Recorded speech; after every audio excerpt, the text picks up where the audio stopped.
Hello, everyone, and welcome to one more webinar with Solarplaza. So my name is Manuela Hartung, and I'm a project manager here at Solarplaza.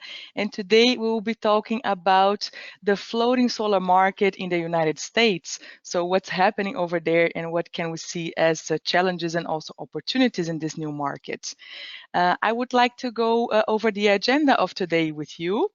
So today I'm going to give a short introduction of Solarplaza and of the floating event that we're going to have later this year. And we're going to have presentations. I have with me today Born Liu from Sungrow Floating. He's regional director, and he is going to tell us a bit more on applications and lessons also that can be taken to the floating market in the United States. And we're also going to talk to Richard Heller, which is a collaborator, a partner of Sungrow from US Floating Solar, and he's going to tell us a little bit more about this specific market.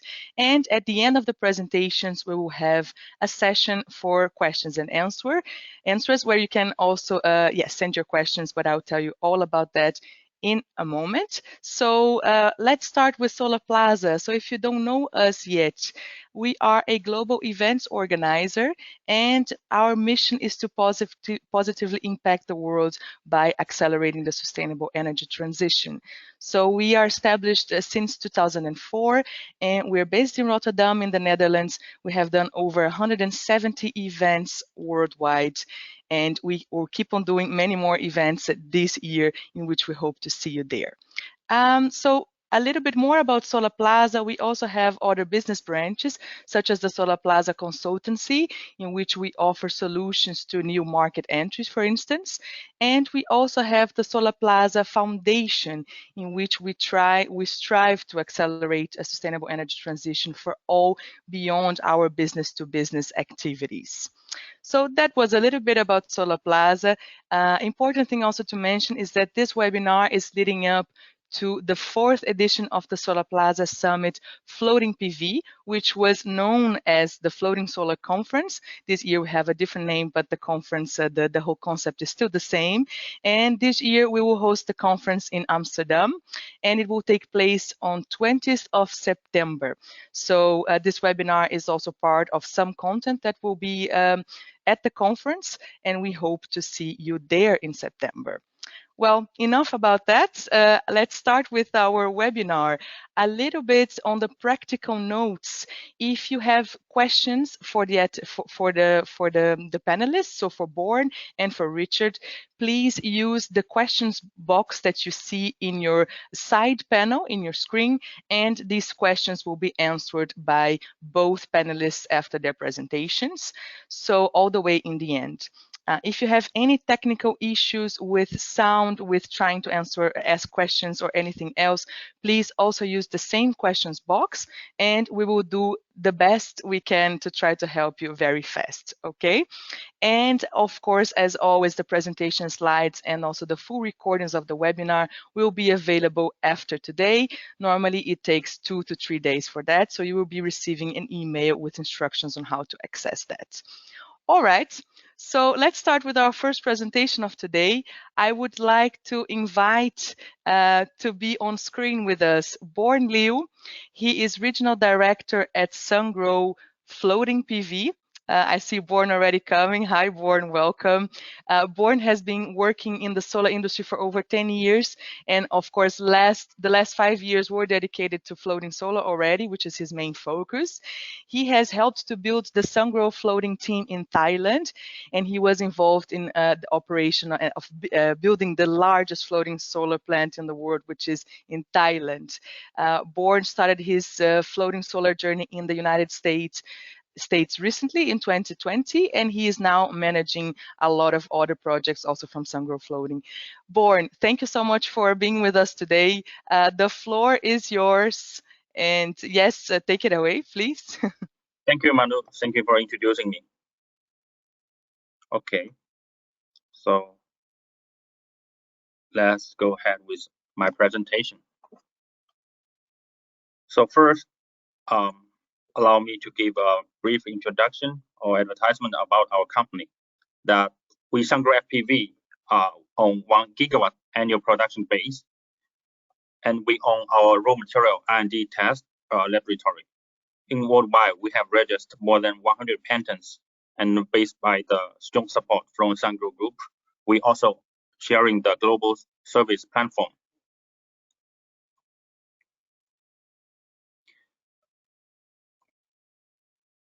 We offer a one-stop service for all our customers.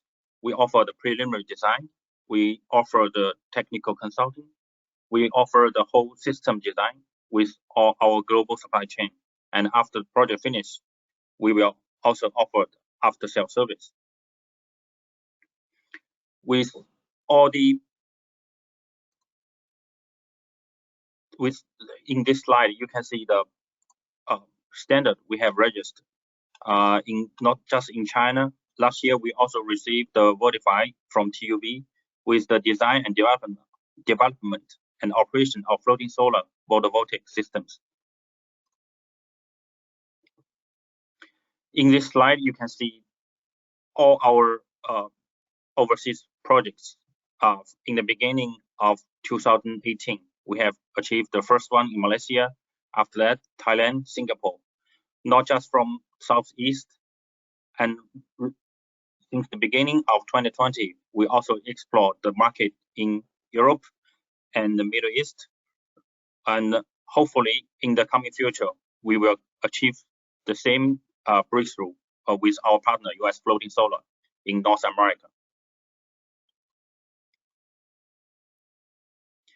The advantages of floating solar.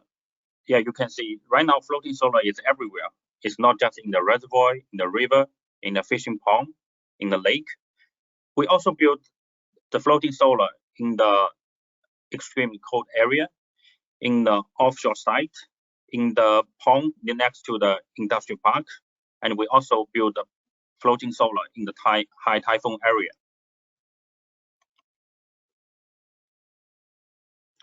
And we are thinking, and we're definitely thinking the floating PV combining with the hydropower are going to be the next big thing. As you can see, there are so many hydropower in the world, and right now the floating PV is just 2.5 gigawatts.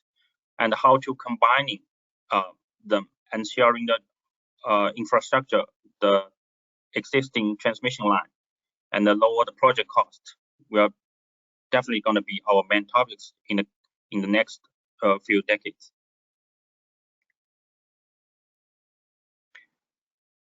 In this picture, you can see the current market situation. Till the end of last year, the global floating solar have achieved more than 3.5 gigawatts. As you can see, the data is starting from 2015, 2016. At that time, is Chinese government set the top runner program, and during that time, is everything about floating solar is coming from China. And after that, the overseas market starting from 2018, and it's starting from Southeast Asia. After that, Middle East coming. Right now is, I can say, floating solar is everywhere. Till the end of last year, we Sungrow FPV have been shipping more than 1.8 gigawatts. I think the data till now is definitely more than 2 gigawatts. In our seeing, American market is definitely going to be the most important one.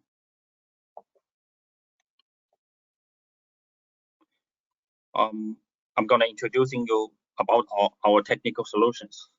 In the picture left, you can see we designing our floaters.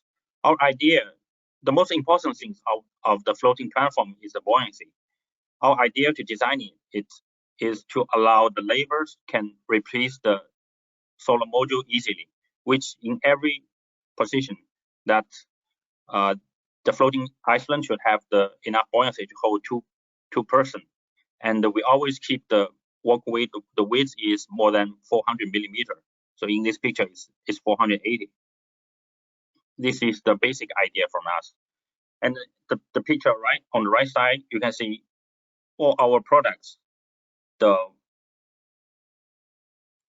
load, or we can see the buoyancy is adjustable, because our project is not just in the South Asia. We also set some project in the northern China, in Japan, which should cover that area in very high snow load. So currently our design is the snow load is from 0.3 kilonewton per square meter to 1 kilonewton per square meter. In this slide, you can see all the products we supply. It's all in our scope of work, not just the floating bars for the central inverter. You also can see all the cable management on the island, the cable mounting, every kind of mounting about the PV combiner box, about for the string inverter, and you can also see our cable management for the DC and AC cable.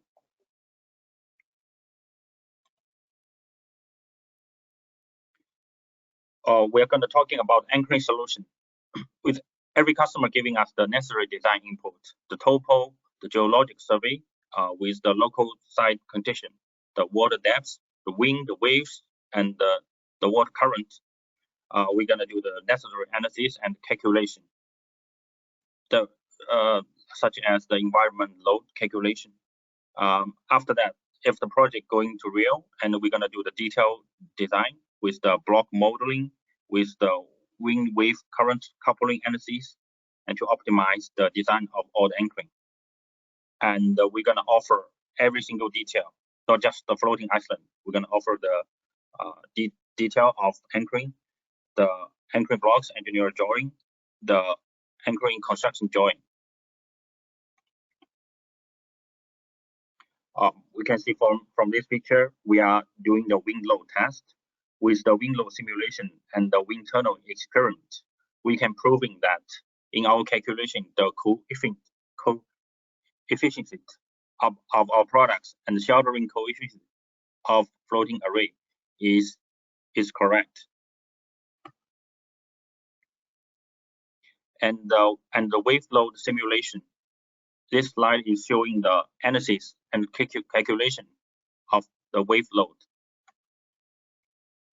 In the above two slide, we are analyzing the calculation and the calculation of wind and wave. We are also do the coupling. The full-time coupling analysis consider the coupling of wind, wave, and the flow load, as well as the coupling between the mooring line and the floating array, which provides a technical meanings for analysis the force and motion response of the floating array.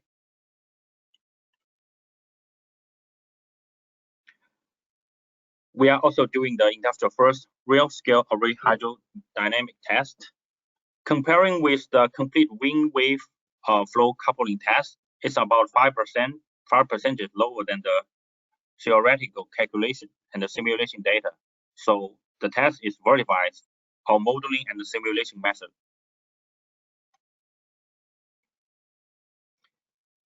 In the picture, you can see the anchoring test we are done for based by the different shape of the anchoring blocks in a different kind of situation to prove the anchoring we have designed. In this picture, you can see the test for the mooring line. We're combining the HMPE rope together with the elastic nylon rope and the chaining. The combining cable elastic expansion same force. We are just for this one we are testing the projects in the uneven bottom, and in the coming future we will have a larger scale project located in the canal coming. We're using this solution.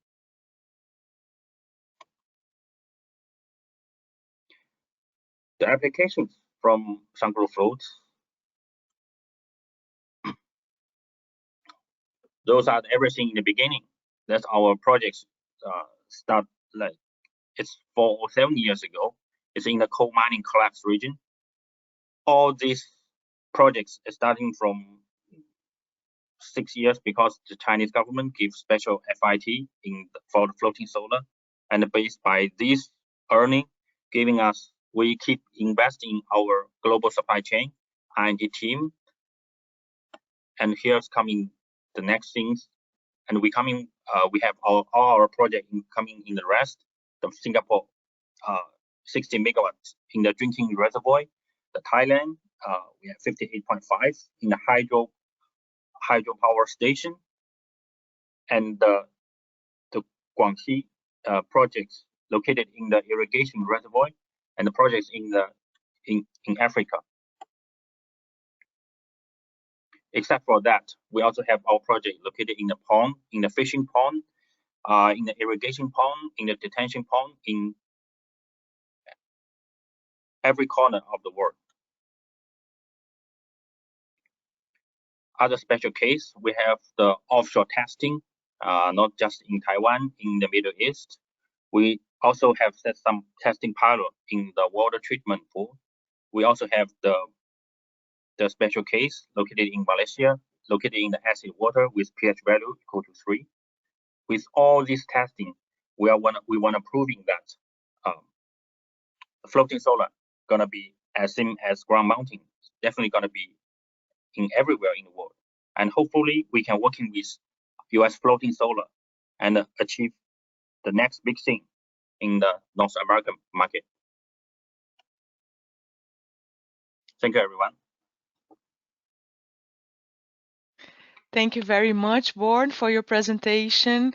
Thanks a lot. Well, if you have any questions for Born, please send them on the questions box and we will answer them at the end of the presentations, because we have Richard Heller coming up. Richard, if you are there, you can already join me on the screen. So Richard is Managing Director of US Floating Solar. He has been working in the solar industry for over 16 years, and the past 5 years that they have been dedicated to floating solar. And he, after having successfully developed the first multi-megawatt floating solar project in the US, he is now partnering with Sungrow Floating to also stimulate this new industry in the North American market. Richard, welcome. Thank you for joining us today. Well, first, thank you. I want to thank the folks at Solarplaza for inviting US Floating Solar to the conference today. And I also want to thank the engineering team at Sungrow FPV and my colleague Born.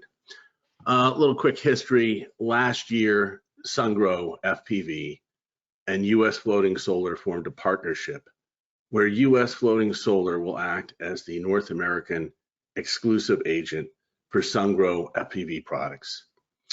Our objectives are pretty clear. US Floating Solar will handle the sales and marketing of Sungrow FPV products, leveraging Sungrow's floating PV industry-leading engineering expertise, and Sungrow's PV experience, having deployed over 1.8 gigawatts as of the end of last year, and as Born showed you, on a wide variety of different water bodies and in different environments. Our market focus will be working closely with developers, EPCs, utilities, and asset owners to educate and provide floating PV guidance to help develop floating PV projects. To date, the projects that we've been looking at here in the US and through North America are anywhere from ranging from a megawatt to over 250 megawatts in size. Now, I want to provide a little clarification. Sungrow FPV, the floating PV company, is a separate company, a separate entity from Sungrow, the inverter company. If you want Sungrow inverters, you would go to them. If you want to do a floating solar project utilizing Sungrow FPV products, then you would go through US Floating Solar for the North American market. So same parent company, just two different companies under that same parent umbrella, same bankability, etc. I also want to say that Sungrow FPV has taken the initiative and it's set up manufacturing here in the United States. Now, when I say their products are being made here, I'm referring to their floats, and they're all going to be stamped actually made in the USA. And by doing this, we're saving on the shipping costs of bringing them from overseas, and we're also saving on any potential tariffs. Finally, I want to say that Sungrow FPV and US Floating Solar, we are not, and I want to make this clear, we are not developers, nor are we going to be developers. We are here to support the developers in the market. The market opportunity in the United States is substantial. In a 2018 report, the National Renewable Energy Lab, NREL, estimated that installing floating solar photovoltaics on the more than 24,000 man-made reservoirs could generate about 10% of the nation's annual electricity. And I stress man-made because they're not taking into consideration lakes, quarries, and other water bodies. Below are some examples of states that U.S. floating solar has seen activity to date. These are states where EPCs and developers have brought us some projects to begin the evaluation process. And this list continues to expand each month. Types of water bodies that we're looking at so far: water treatment plants, quarries, hydroelectric facilities, reservoirs. Last week, somebody sent over a lake. In recent years, the Western United States has been experiencing a severe drought. Floating solar would be an ideal solution to help to provide clean energy and to help prevent evaporation on these water assets. I mentioned this as just it's another area where floating solar could be part of the solution here, and what a substantial opportunity there really is here. Now, having said that, there are challenges here in the United States. Some of the challenges are education. Floating solar is new to the US. How do you permit it?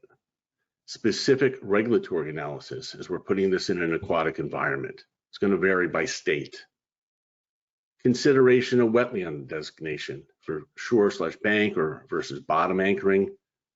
Is the bottom of the water body lined? Threatened endangered species.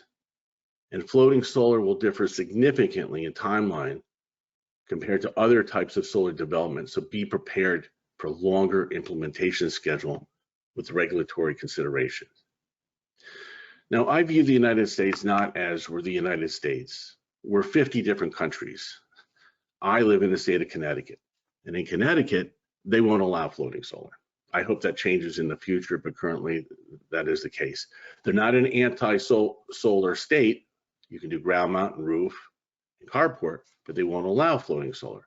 However, in my neighboring states of Massachusetts, New York, New Jersey, etc., they do allow floating solar. I mention this because it's a very complex market. We have over 12,000 utilities. It's not a simplified, hey, how do you permit it? And there's a set plan and a set pathway. Each project is going to be a collaborative effort. And I can say that Sungrow, FPV, and US Floating Solar are here to support you. Threatened and endangered species, I'll pick on New Jersey. There's a project there where bald eagles were an issue. So I'm just mentioning that these are some of the challenges. On the economic considerations that you need to think about, the racking system here, the mounting system. Now I'm comparing this to a traditional fixed tilt ground mount. Generally, you're looking at 1.5 to 2.5 times the cost of a traditional fixed tilt ground mount system. And on the anchoring, mooring, depending on the water body, the foundation cost can be higher compared to a traditional fixed tilt ground mount. And then again, on engineering and regulatory, be prepared for increased timelines for permitting and potentially higher costs. On the operational costs, maintenance staff will be required to have specialized OSHA certifications for water-based work. There'll be a heavier reliance on drone technologies to investigate and troubleshoot issues. The PV modules can be serviced with operation and maintenance walkways, as Warren showed you in the previous slide. On the positive side, comparing this again to a ground mount, you have a reduction in maintenance costs. You don't have to worry about mowing and weed control, etc. Evidence to date suggests there's a lower soiling factor, which could result in greater production over the long term. And there's good ventilation, so there's a water cooling effect that can improve the efficiency of the PV power generation. The floating body coverage is only 16% compared with more than 45% for conventional solar. And finally, floating PV has no effect on oxygen level that might impact aquatic life. Moving forward, as more floating PV projects are developed, the project costs will come down as risk is flushed out and labor costs are better defined and understood. One of our top priorities at Sungrow FPV and US Floating Solar is putting together constructability documents for the US market to help EPCs and developers better understand labor cost. And on site selection, I'd like to share with you something. It's a software program it's a prototype that's in development, and it's called Floating Solar Explorer. Note, it's only available for New York State right now, but more states will follow. And here's a sample of what this looks like. Pretty cool, actually. On the bottom, while I'm talking, you can see the website. If you don't have time to copy that down, on the following page is my contact information, which would be rheller@usfloatingsolar.com. So please feel free to reach out to me if you want to have this link and you have other questions. But essentially, in the upper left, you choose the state, in this case, New York, which is the only one available right now. And what pops up is the state of New York with potential suitable reservoirs in New York. And they're identified by type: federal, state, local government, public utility, and private. You click on the site and I'll tell you not only the name of that reservoir, but also the estimated PV production coming from that. This was developed based on that 2018 NREL study. It was done in collaboration with RPI, Rensselaer Polytech Institute in New York, and the city of Cohoes. And I want to give a shout out to the city of Cohoes for being awarded recently a federal grant for their 3.3 megawatt floating solar project. Finally, I want to mention that I have been in solar a long time, obviously, and I have a little bit of a rule, and that is that first in wins. The companies that want to take a chance and come here and explore floating solar are going to be the industry leaders. The guys that sit on the sidelines and say, hey, I'll think about it, let others do it first, are going to get brushed aside. We're here to support you, and I thank you very much for your time today. Thank you very much, Richard, for your presentation. Thanks a lot. You can stay on the screen right now. I will invite Born to join us as well, so that we can answer some questions from the audience. I must say we received quite a lot of questions, so unfortunately we won't be able to cover all of them. Some of these questions are also quite basic about let's say, the applications of floating solar and the principles that are quite specific. So I would advise you to afterwards also contact Born and Richard for the specific questions or more general questions on floating applications. We will focus now on answering questions that are more related to this specific market that we're talking about today. And I have the first question, which would be actually more focused for you, Richard, but of course, Born, feel free to also to give your comments. But Richard, we see, of course, this question came up more often, that there are regulatory issues that are holding back the market, right, from developing further. Do you see any issues that are very specific that could be improved, and which kind of issues would be those? A great question. I'm not sure I have an answer right off the bat. It's a very complex market right now. Every single site has a lot of back and forth with the customer and the regulatory agencies in that particular area. So right now, I think it's just so new, floating solar. If you're doing a project, for example, these other issues in Florida, all of a sudden we have to deal with alligators, right? So that's not something that there's a lot of different issues going on. So I'll give it some thought and get back to you on that one. Sorry. All right. No, I guess it is indeed. It's a huge country, right? So every state deals with different regulations. It is. But I see projects where in the same area you could have two bodies that are lined water bodies. In one case, they allow it. In the same state, they don't allow it. In one customer, they allow bottom anchoring there. In the next one, they don't allow it. It's really all over the map. If you could name, Richard, then from your perspective, maybe a more general regulation for the country that could help to accelerate further the industry, what would that be? One regulation.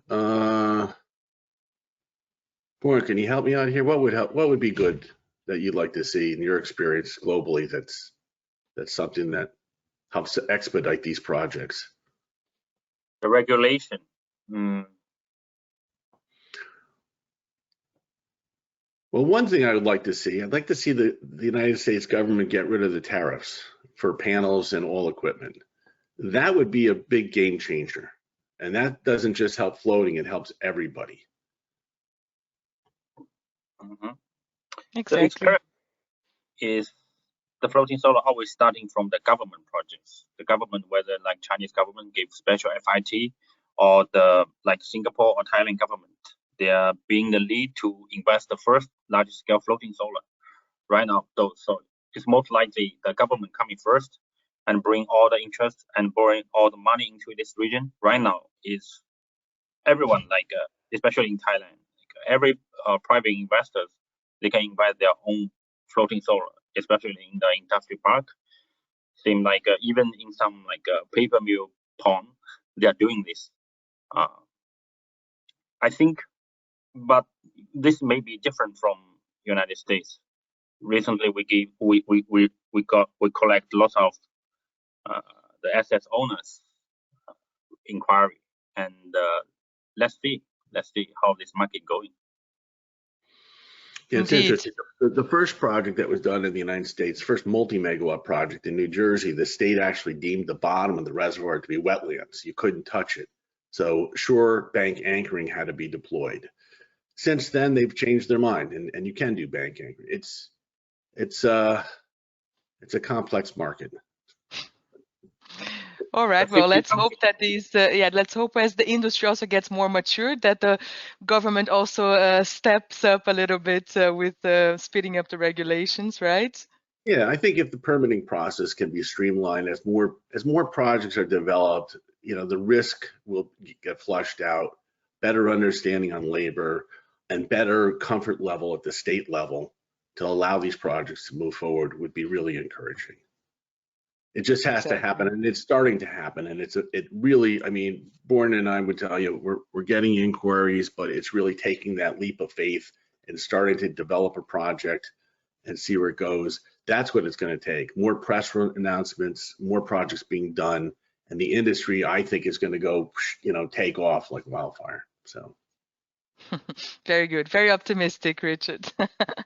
Nice. I have another question here that came from Richard Bardenstein, and he's asking both of you actually, where do you see the most potential for floating solar in the United States? So do you see any states where that might pick up a bit faster than others? I'm not sure states, but certainly where I mentioned the drought conditions in the Western United States. I mean, this is all over the news. I think floating solar could play a pivotal role in helping to generate the clean power, but also help to save their water. I mean, water is precious. There's a value to that. So the entire West, I think, is a I don't want to say it's a gold mine, really, for people that want to go out there and take a chance on that. On the East Coast, I think it's great where land is exceedingly expensive. And so, it's a great way to utilize an existing asset is to take up the water body. I think it's another great area here. All right. Born, we got a question for you that would also be a little bit related to what Richard just said.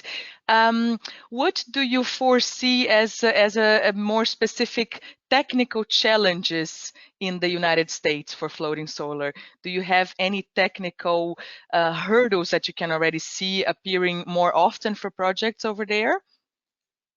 The challenges. The biggest challenges while we're talking with our customer is the local manpower cost is different from what we saw in other regions. And what we're working here is we try to improve all our design. We try to reduce all the installation process to reduce the labor cost. In other country, maybe they counting like how many panels in one labor they can install one day. They're gonna counting like per pieces how much money they're gonna pay to the labor. But in the United States, they're gonna accounting for hours, 8 hours one day. No matter how many panels they install, they got such kinds of income. So what we do here is we have to definitely making like giving more detailed explanation about our installation and try to reduce all the installation process to reduce all the cost. I'm seeing that in the United States, the labor cost definitely going to occupy a huge amount in the project. All right, thank you, Born. This was this is very insightful, because I guess this is something you can see also in other countries, right? But it's interesting to know that also that is the case in the United States. I have a last question. We have a couple more questions from the audience, but we don't have more time to answer all of them. But as I mentioned, all these questions, they will be also sent to Born and Richard. But you also had the contacts in the slides, which you will receive a little bit later this week or next week. And then you can also direct these questions to Richard and Born. But one last question, which would be nice to hear from both of you. What kind of business case do you foresee to deploy floating solar on hydropower reservoirs in the United States? So how does the business case look like? You know, that's a great question, because it makes a lot of sense to deploy it here, right? You're utilizing an existing interconnection. The site is already secure, so you don't have to worry about, let's say, putting up a fence. And unlike a ground mount, you know, it's an existing asset, so we're not clearing land. And it's a matter of evaluating what the capacity is. I think there's a tremendous amount of potential on putting it on hydro. And I know Born had mentioned that earlier in his presentation. And it'll be interesting to go down that path with some asset owners and evaluate the site and see if we can make it work. Yeah, we have achieved the first one. I think it's in the world, it's the first one that the Thailand government combining the floating solar with in the Silingtong hydropower dam, and I do get lots of inquiries overall. Not just in Southeast Asia, nor in South America. I think in United States they're gonna also coming a lot. This is definitely gonna be the next big thing. I would encourage anybody who has a hydro facility to reach out to us, and let's go down and explore it and see if it makes sense. Yeah. Nice. Thank you so much, Richard and Born, for the super insightful webinar today. Thanks a lot. And yeah, I hope the audience gets to ask you more questions later on. And just to finalize, just remember that this webinar was a lead up to the floating PV Solarplaza Summit that we will be doing in Amsterdam in 20th of September. And I hope to see you in other webinars, and please check out our resources, and hope to also see you at the conference later this year. Thank you very much, Richard and Born, and thank you everyone that participated today. Bye-bye. Thank you. Thank you.